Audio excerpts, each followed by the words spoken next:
안녕하세요. 저는 당신의 건강을 책임질 당신의 건강주치 MC 이경주입니다. 여러분의 면역력은 어떤가요? 계절이 변할 때나 독감이 유행할 때 다양한 바이러스로부터 자유로우신가요? 신체의 면역력이 약해졌다고 느낀다면 그건 건강의 이상 신호가 될 수 있습니다. 우리의 면역력이 약해졌을 때 나타나는 질병 중 대표적인 질병에 대해서 말씀해 주실 오늘의 건강주치의를 만나보겠습니다. 선생님, 안녕하세요. 네, 안녕하세요. 네, 피부과 전문의 이건홍입니다.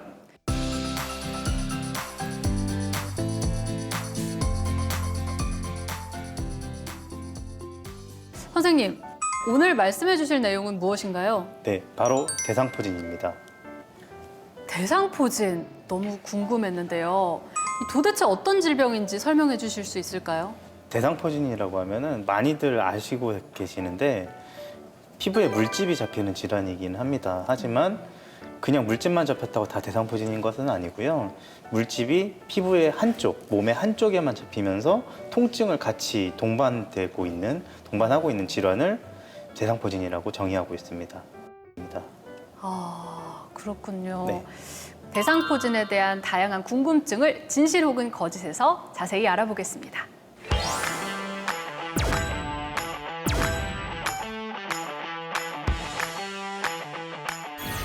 건강주치의님, 네, 이 대상포진의 원인이 수두와 대상포진은 같은 것이다. 진실인가요? 거짓인가요?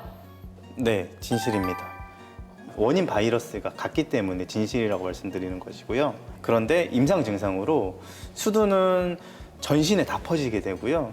얼굴에서부터 시작을 해가지고 팔다리로 퍼지는 양상, 수포, 네. 그다음에 물집이 떨어지면서 딱지가 생기고 흉터가 생기는 병변들이 있는 반면에 대상포진 같은 경우는 피부의 한쪽, 몸의 한쪽에 생기고 전신 어디나 생길 수 있지만 통증을 같이 동반된다는 점이 차이점이 되겠습니다. 아, 가장 큰 차이점은 통증의 네, 유무다. 맞습니다. 아, 알겠습니다. 네. 꼭 기억해 둘게요. 네. 자, 근데 네. 수두는 어떻게 보면 가볍게 앓고 지나들 그렇죠. 가시잖아요. 네. 근데 대상포진은 많이 아픈 만큼 두려워하시는 걸로 네. 알고 있어요. 네.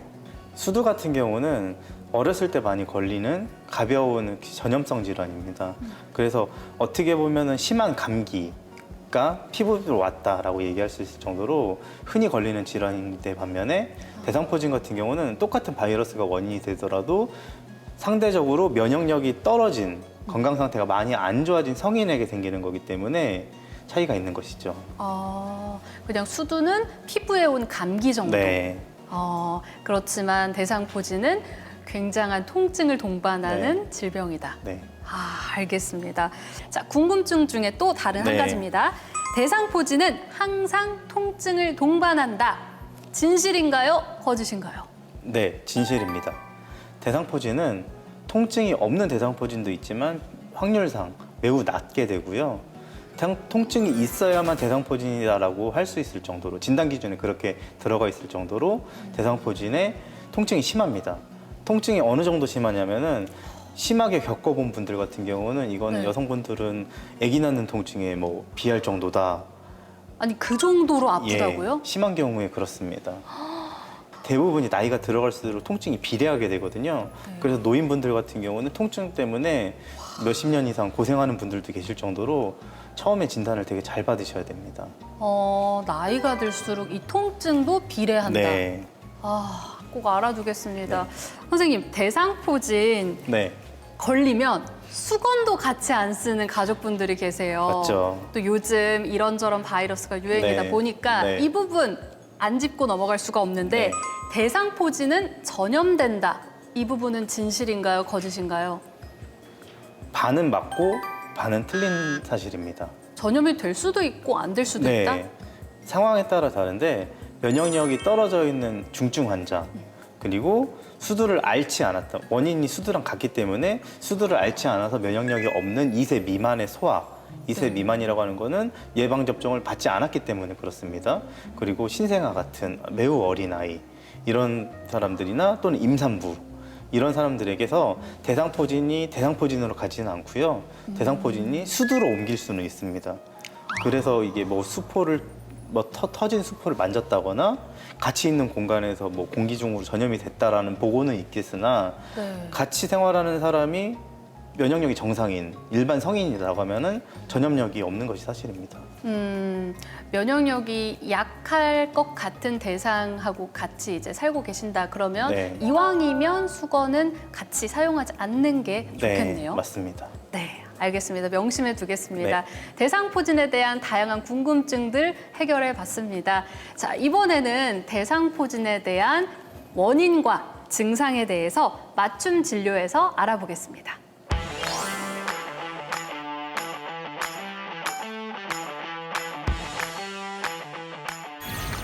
건강주치의님, 이 대상포진의 원인이 네. 면역력 저하라고 말씀을 해주셨어요. 네. 근데 이 면역력 저하라고 하는 부분이 좀 애매할 수 있거든요. 네, 맞습니다. 그래서 정확히 면역력이 저하된다는 게 어떤 의미인지 설명 좀 부탁드릴게요. 들으면서 뭔가 저도 면역력이 저하된 건 아닌가라는 네. 생각이 좀 들어서 네. 여쭤보고 싶었어요. 예를 들어 심한 독감에 걸려서 며칠 동안 잠을 못 자고 힘들어가지고 살이 몇 킬로나 빠졌다. 아니면은 수술을 크게 받았다. 아니면은 야근, 외지 근무 같은 거를 너무 오랫동안 해가지고 정말 심한 면역 저하가 왔다라고 하는 등 심한 이벤트가 있어야만 생기는 것이 면역력 저하라고 정의를 할 수가 있고요. 그렇기 때문에 나이가 들수록 면역력이 조금씩 떨어지니까 대상포진 환자도 늘어난다라고 설명을 드릴 수 있습니다. 대상포진에 대한 전조 증상은 없을까요? 전조 증상이 있습니다. 먼저 피부에 약간 감각이 좀 떨어지는 내 살이 아닌 듯한 느낌이 먼저 생기게 됩니다. 네. 그러고 나서 하루 정도, 이틀 정도 지나고 나면은 발진이라고 해가지고 빨간 반점이 조금씩 올라오게 되고 거기서 또 하루 정도 지나면 물집이 잡히게 되고 네. 물집이 잡히고 나서 또 하루 이틀 지나고 나면 통증이 유발되기 시작해서 순차적으로 감각 저하, 그다음에 발진, 수포, 통증 이런 식으로 순차적인 증상의 발현이 일어나게 됩니다. 그렇다면 지금 말씀하신 통증이나 수포 이런 네. 게 주된 증상인 거죠? 네, 통증과 수포 둘 다 있어야 되고요. 근데 이것도 골든타임이라는 게 있는데 네. 통증과 수포가 나타나는지 뭐 초기에 진단을 내리고 치료를 받아야 후유증이 안 남는다고 말씀드릴 수 있는데 보통 물집이 잡히게 되는데 걸리는 시간이 2, 3일, 통증이 심해지는 데 걸리는 시간이 그 뒤로 일주일 이내이기 때문에 네. 최대한 빨리 진단을 받고 치료를 받으셔야 후유증을 덜 남길 수 있습니다. 이 대상포진이 혹시 얼굴로 올 수도 있는 건가요? 말씀드렸다시피 대상포진은 전신 어디나 다 올 수 있습니다. 머리 끝부터 발끝까지. 네. 대신에 이제 생기는 비율이 몸통에 생기는 비율이 절반 이상일 정도로 되게 많고요. 그 다음으로 오는 부위가 몸통 다음에 머리 쪽입니다. 그래서 이제 얼굴이나 눈 쪽으로 오게 되면은 머리 쪽에 신경이 많기 때문에 아무래도 머리 쪽에 오게 되면은 통증이 극심하게 되고 흉터도 많이 남게 되고 네. 그 대상포진 후 신경통이라고 하는 후유증도 훨씬 더 많이 남게 되는 것이죠. 얼굴로까지 대상포진이 생긴다는 거 네. 오늘 처음 알았어요. 네. 그럼 얼굴이면 어떤 부위에 나타나나요? 보통 뭐 이마, 그다음에 광대뼈, 턱 이렇게 나누는 신경의 부위가 있는데요. 주로 나타나게 되는 거는 이제 눈 주변을 포함해가지고 코, 눈과 코, 뺨을 다 이제 침범하게 되는 그런 형태로 물집이 짜자자작 잡히면서 네. 그 물집이 터지면서 이제 약간의 딱지도 생기고 그런 식으로 진행이 되는 게 대상포진의 특징인데요. 네. 눈에 생기면은 사실 안과랑 피부과가 같이 협진을 할 정도로 안과적인 문제점도 많이 있어서 단순히 피부에만 생겼기 때문에 나는 그냥 약물 처방 받으면 끝이야라고 보는 건 아니고요. 안과적인 합병증도 반드시 검색을 해서 이제 진단을 잘 받으셔야겠습니다. 혹시 치료를 하지 않게 되면 대상포진이 생겼던 그 부위 다른 부위로 퍼지게 되나요? 네, 그렇지는 않습니다. 대상포진은 척추에 연결된 신경을 침범하는 질환이라서 부위가 정해져 있죠. 그래가지고 신경이 분포되는 위치, 네. 거기에만 국소적으로 국한되어서 발생이 되니까 여기저기 퍼지진 않습니다. 다만 대상포진이 드물게 여기저기 퍼지는 경우가 있습니다. 그런 경우는 정말 많은 면역력 저하를 동반한 중증 환자인 경우에 해당되는 것이라서 퍼지지 않는 게 진실이라고 보시면 되겠습니다. 선생님 혹시 대상포진 의심돼서 피부과를 방문했어요? 그러면 진단은 어떻게 이루어지나요? 네, 대상포진은 정의상 통증, 물집, 그리고 한쪽에만 생기는 이런 세 가지 특징을 갖고 있기 때문에 피부과에 내원하셔서도 저희도 눈으로 진단을 하고 환자분들의 말씀을 듣고 나서 그다음에 임상적으로 진단을 하게 되고요. 혈액 검사라든가 피부 조직 검사, 그다음에 수포를 뜯어가지고 하는 검사 등 여러 가지 유용한 검사는 있습니다만 대상포진은 아무래도 빨리 진단을 하고 빨리 치료를 해야 되는 게 중요한 원칙이기 때문에 검사에 그렇게 시간을 많이 소요하지는 않고 임상적으로 주로 진단을 내리게 됩니다. 네, 순차적으로 환자 사진 한번 보시면서 설명을 드리겠습니다. 네, 첫 번째 사진 같은 경우는 오른쪽 등, 그러니까 대상포진 중에서도 가장 흔한 케이스에 해당되는 건데요. 주로 이제 가운데 선을 보시면 척추가 있죠. 네. 척추의 오른쪽으로 아래쪽 45도 방향으로 띠를 이룬 듯이 물집이 쭈루루루 잡혀 있는 게 보이고요.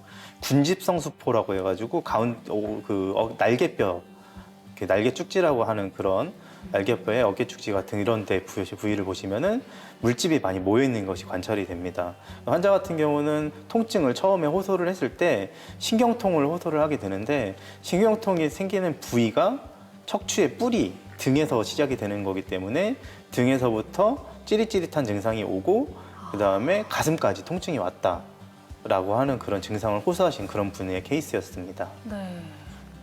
다음은 이게 대상포진인지 단순포진인지 헷갈려요. 네, 물집만 보게 되면은 이게 저희도 진단을 할 수가 없습니다. 원인 검사를 하기 위해서 이 물집에 있는 그 수포액이라고 그러는데 물집을 뜯어가지고 그 물집에 있는 물을 가지고 바이러스의 원인을 검사하는 방법으로 정확히 진단을 할 수 있습니다만 그렇게 하기엔 시간이 많이 걸리죠. 그래서 환자분께 통증이 있는지 없는지를 먼저 여쭤봅니다.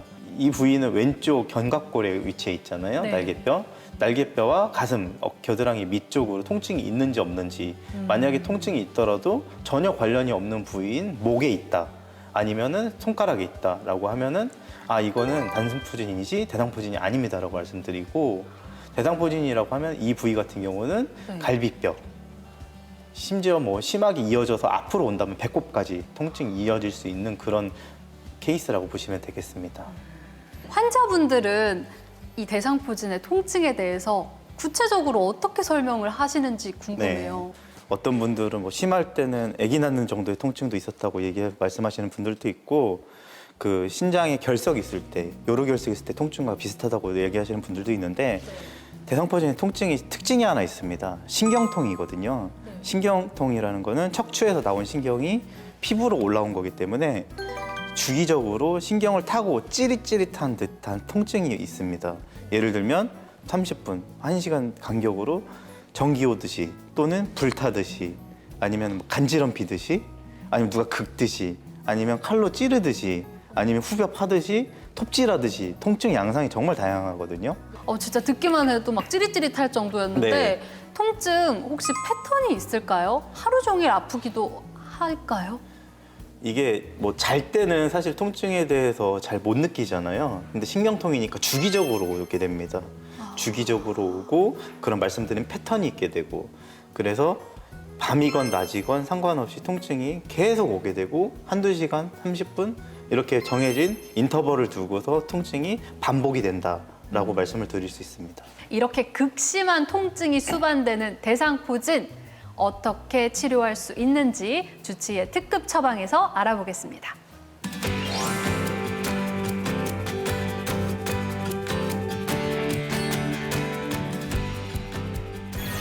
건강주치의님, 대상포진에 대한 특급 처방 내려주시죠.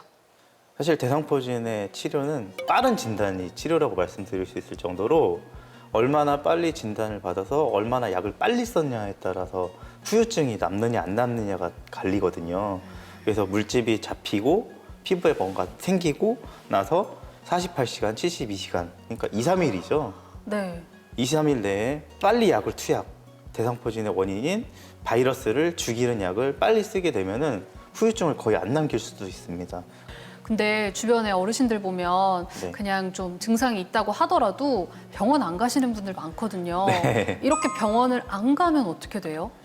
사실 어르신들 같은 경우는 병원을 가지 않으시면은 통증이 생기는 그 비율도 높아지고 통증이 후유증으로 남아서 대상포진 후 신경통으로 남게 되어 평생을 통증 속에서 살 수밖에 없는 그런 안타까운 현실에 놓이는 확률이 매우 높아집니다. 네. 그래서 빨리 병원에 가셔서 빨리 치료를 받으셔야 됩니다.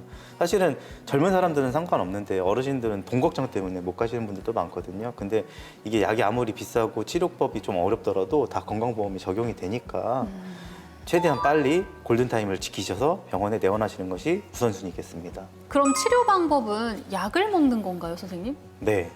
일단 가장 중요한 게 항바이러스 제제, 원인 바이러스를 빠르게 없앨 수 있는 약을 투약을 하는 거고요. 두 번째는 생겨있는 물집을 소독을 하고 치료를 받아서 흉터를 최소화시키는 것이고, 세 번째는 그 통증이 만약에 있다고 치면은 신경 주사를 받거나 신경통 치료를 함으로써 신경통 약을 같이 병행을 하고 그렇게 치료를 함으로써 빠르게 일상생활을 복귀를 돕는 세 가지 방법을 통해 치료를 하고 있습니다. 네. 혹시 치료하면서 주의해야 될 점도 있을까요? 사실 대상포진에 걸린 분들이 많은 분들이 자신의 건강에 대해서 되게 자신 있게 생각했던 분들이 많거든요. 그래서 대상포진의 대원칙 하나, 철저한 휴식인데 이것을 못 지키시는 분들이 사실 많습니다.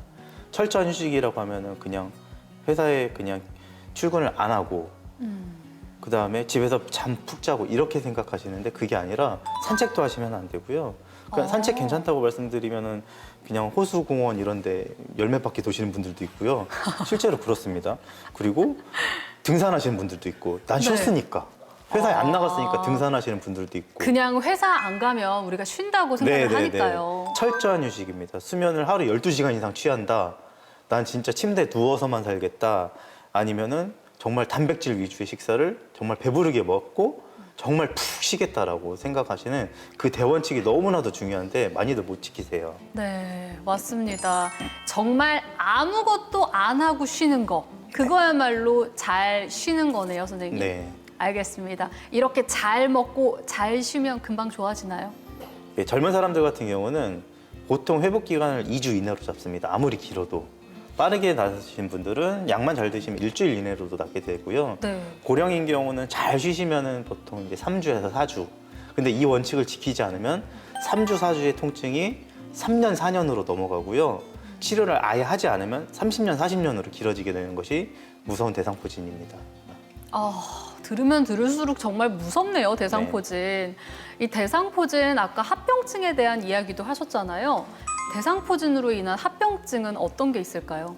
대상포진 후 신경통이라고 해서 대상포진을 이미 다 완쾌, 다 나았음에도 불구하고 통증이 지속되는 그게 가장 흔하게 되고요. 그 다음에 흉터가 사실 남게 되면 너무나도 미용적으로 좋지 않잖아요. 네. 그리고 세 번째로는 신경마비 증세가 있습니다. 흔하지는 않은데요. 안면마비 증세, 얼굴에 생겼을 때는 얼굴의 한쪽 측면이 움직이지 않는다거나 네. 복부에 생겼을 때는 배가 움직이지 않아가지고 복부 비만처럼 배가 늘어지는 현상 이런 식으로 나타나기도 하거든요. 네, 정말 무서운 질병이다 보니까 대상포진이야말로 의심 증상이 생겼을 때 빨리 병원을 가시는 게 네. 좋겠습니다. 자, 선생님, 근데 이 대상포진 예방할 수 있는 백신에 대해서도 정말 궁금한데요. 네. 백신 효과가 어느 정도 있는지도 궁금하고요. 네. 백신에 대해서 설명 좀 해주세요. 사실 백신은 대상포진에 걸린 것과 마찬가지로 효과가 매우 좋은 걸로 돼 있습니다. 연령 기준에 맞춰서 잘 맞게 되면은 네. 대상포진을 확률적으로 90% 이상 예방할 수 있는 아주 좋은 효과가 있는 제품이 나와 있습니다. 그러면 그냥 아예 어렸을 때 백신을 맞아도 되는 건가요? 의학적으로는 그렇긴 한데요. 임상적인 허가 사항이 만 50세 이상으로 돼 있습니다. 왜냐하면 젊었을 때 대상포진에 걸릴 확률이 낮을 뿐더러 이것도 백신 자체도 생백신이기 때문에 대상포진에 걸릴 수 있거든요. 백신 맞고 나서. 그렇기 때문에 너무 젊은 나이에 일부러 맞을 필요는 없는 거고요. 나이 들어서 즉 면역력이 떨어지기 시작하는 한 50대 이후에 주로 권장하고 있는 것이 바로 그런 이유 때문입니다. 오늘은 알면 알수록 무서운 질병, 이 대상포진에 대한 이야기를 나눴습니다. 대상포진에 대해서 뭔가 걱정하시거나 아니면 대상포진 앓고 있는지 뭔가 내가 궁금하신 분들에게 마지막으로 한 말씀 부탁드릴게요. 두 가지 말씀을 드리고 싶은데 최대한 빠른 진단과 빠른 치료를 위해서 의심이 되면은 빨리 피부과에 내원을 하셔라. 그리고 좋은 대상포진 예방접종이 나와 있기 때문에 만 50세 이상에서 면역력 저하가 의심된다거나 본인의 건강 패턴, 생활 패턴이 좋지 않은 분들, 많이 피곤한 분들은 예방접종을 꼭 맞으시라. 이렇게 말씀드리고 싶습니다. 네, 감사합니다. 오늘은 면역력을 높이기 위해서 밖으로 나가 운동하시는 건 어떨까요? 영양 가득한 식사도 꼭 챙기시고요. 건강 염려하지 마세요. 당신의 건강 주치의가 함께합니다. 감사합니다. 감사합니다.